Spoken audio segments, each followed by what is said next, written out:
Hi friend, আজকে দেখো আমি মকই সিদ্ধ করা দেখাইমু। তো গামলার মধ্যে আমি নিয়ে নিছি মকই। তারপরে আমি এটা ভালো করে ধুইমু, তোমরাও ভালো করে ধুইও।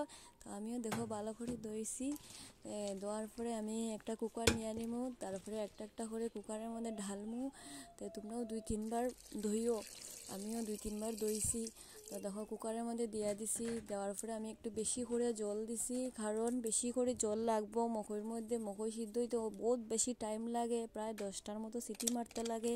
তো এটা তোমরা ভুলবাই না। তো বেশি করে জল দিবা, তারপরে একটু লবণ দিয়ে দিছি, তারপরে একটু কুকারটা আমি সুন্দর করে লাগাই লিছি, দেখতে পারছো।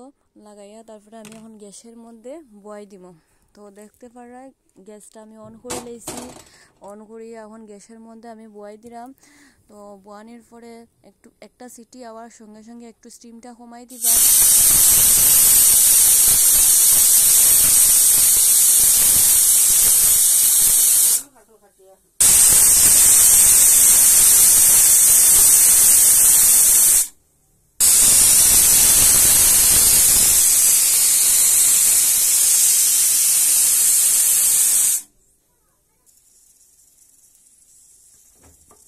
তো দেখতে পারে আমার গ্যাসের সিটি মারা হয়ে গেছে, প্রায় আমি 10টার মতো মারছি। আমি সবগুলা ভিডিওর মধ্যে দেখাইছি না, কারণ বহুত টাইম লাগে, ভিডিও বহুত লম্বা হয়ে যায়, লেগে দেখাইছি না। তো আমি প্রায় 10টার মতনও মারছি, তোমরা এরকম মারবাই।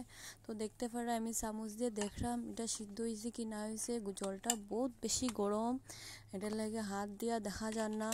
তো একটু পরে আমি হাত দিয়া দেখাইয়া দিমু। তো দেখতে পারা আমি হাত দিয়া দেখাইলাম যে ভালো করে সিদ্ধ হয়েছে, কিন্তু খুব সুন্দরভাবে সিদ্ধ হয়েছে। তোমরা এরকম করিয়া খাইতে পারো, বহুত ভালো।